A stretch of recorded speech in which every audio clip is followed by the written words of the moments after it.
Hello, everybody. I'm here today to give you a little anatomy lesson regarding the tower.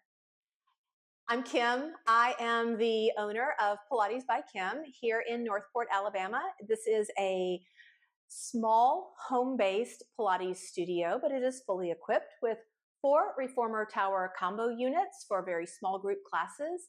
I also have Cadillac, ladder barrel, and a chair that I use for my private clients, and I'm also a level 3 melt method instructor.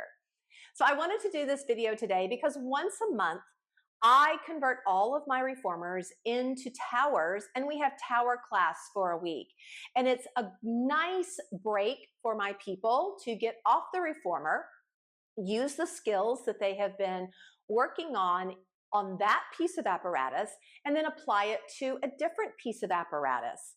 And really just changing from straps and ropes and risers and pulleys and a moving carriage to strictly springs really can make the work feel a little different. It resonates in your body a little differently. And I think they really enjoy the variety.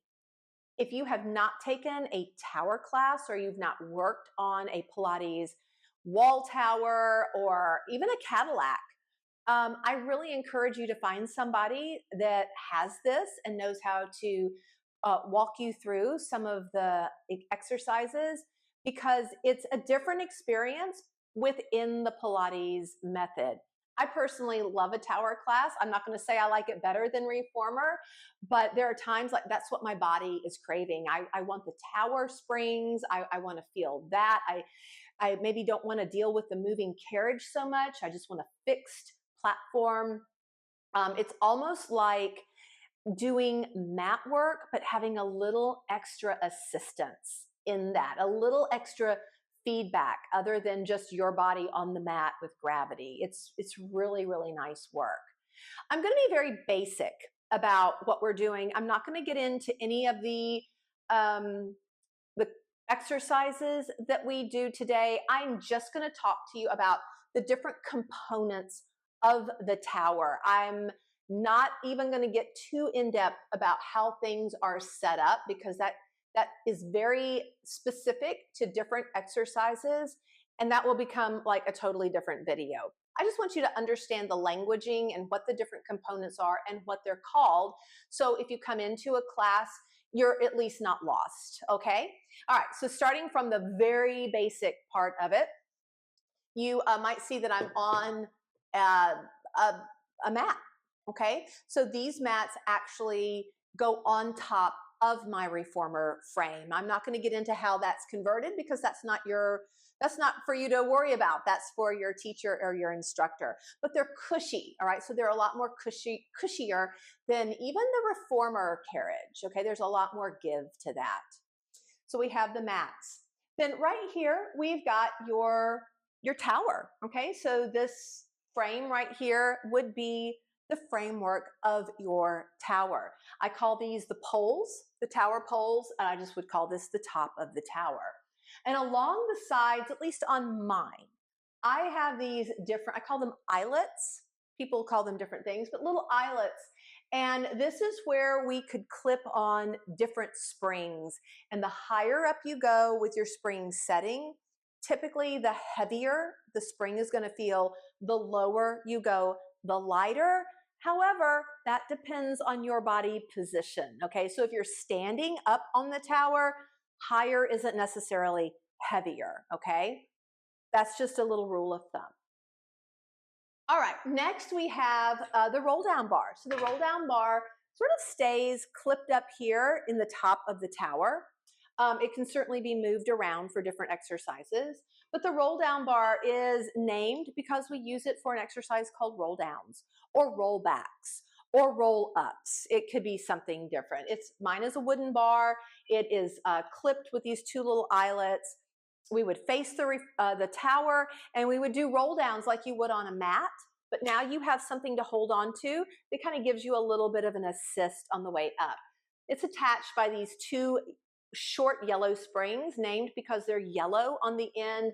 And these are my lightest springs, so a very light spring for that.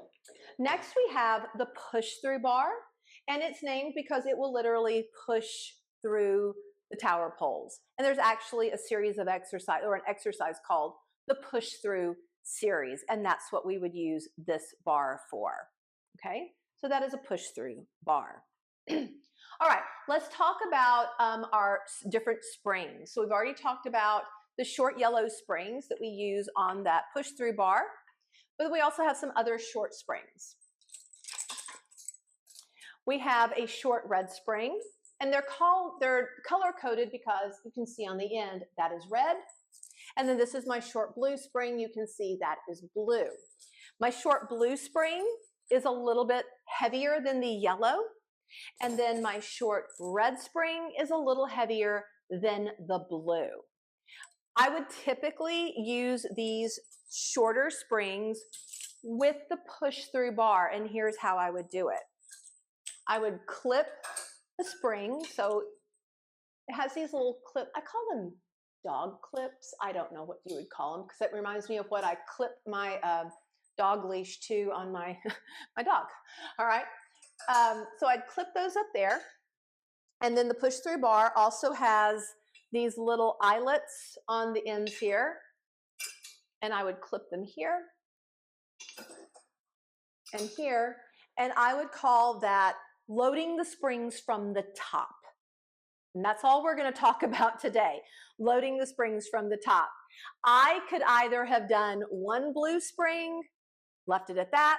We could have just done one red spring, but as you see, I've got it on blue and red. That's pretty heavy. That's a pretty heavy spring. Depending on what we're doing, that might be exactly the right spring. Again, you don't need to know that. That's for the instructor to know. But that's how you would attach the springs to the top of your push-through bar, right? And to take it off, you would just unclip, and you would let that push-through bar just go back to its spot, okay? More ways that you could use these. That's all we're going to talk about today. Next, we're going to talk about my longer springs. So I have two sets of long springs. I have one long yellow. You can see the yellow there.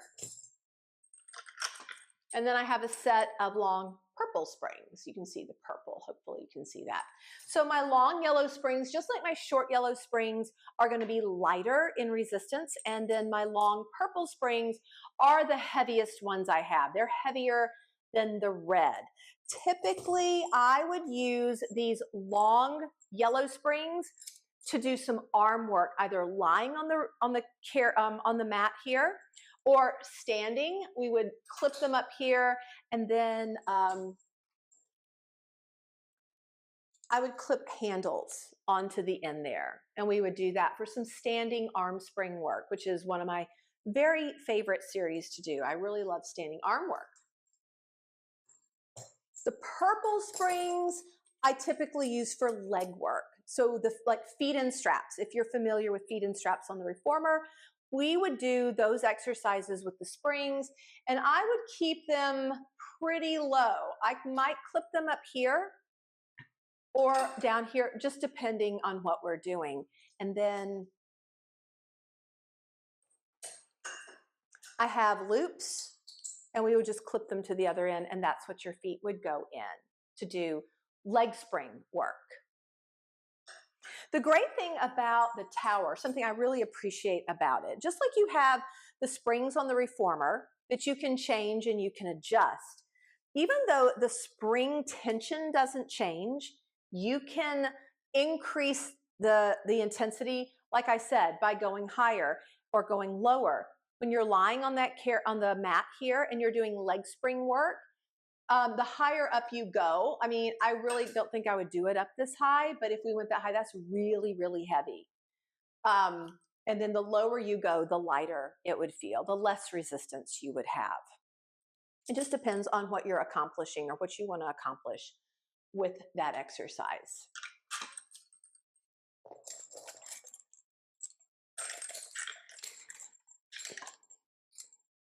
Now, you can't see it, but back here behind this edge, there are other eyelets back here. And we could attach short springs back here to those eyelets and then attach them to the push-through bar and then lie down under here, put our feet and do some push up. All right, which brings me to my safety strap. So let's talk about that real quickly. So we have this safety strap. And if we were doing an exercise like that, where we're lying on our back and the push-through bar was sprung from the bottom. We talked about being sprung from the top. Now it's sprung from the bottom. Well, if you didn't have a safety strap and you were lying down here and either your hands were pushing up into resistance or your feet, and you were to somehow slip, if depending on where this is, and this could go down even a little bit lower on the poles, it could be bad, okay? Like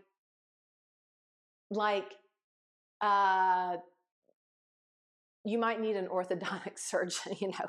All right, so we don't want that, right? We don't want anybody to have to bust any teeth. So before we would do something like that, we would attach the safety strap. And that's pretty high right there for the safety strap, but that's okay. Then, only then, would we get one of these short springs, clip it to the bottom, and then we would clip it from below. So we know that this push-through bar can't go any lower than it is right now. That safety strap is not going to let it get away. So that's super important. There is definitely a safety component to working with the equipment, which is another reason that you want to know that you're working with an instructor or a teacher who is well trained and has some good experience with this equipment. It's not just about teaching the exercises or giving you a great workout. I mean, that's part of it, but we're also wanting to keep you safe. You should feel safe getting on this equipment, and you should be confident that the person who's working with you knows how to set you up, knows how to set up a class so that first and foremost, they are safe and they are not going to get hurt by the equipment. So that's another good reason to check out who's teaching you. Maybe ask a few questions about their training, how long they've been teaching, and I don't know, maybe take a private with them and just see if you feel comfortable with them. So safety is very important when it comes to certainly, I mean, all the equipment. Definitely the reformer for sure, but the tower also has its a little bit of risk. And not risk, but it can be unsafe if it's not in the right hands. Okay, so the way we would undo this, if you were in this, is you would take the spring off first.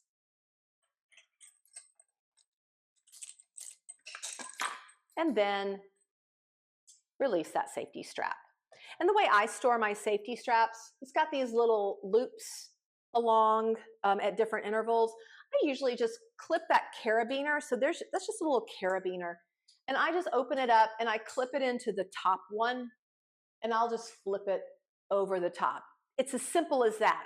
Don't make it super complex. I have seen people wrap it around and tie it up and everything, and that just becomes a big mess. Okay, I think that pretty much covers the basics of the anatomy of a tower, at least in my studio.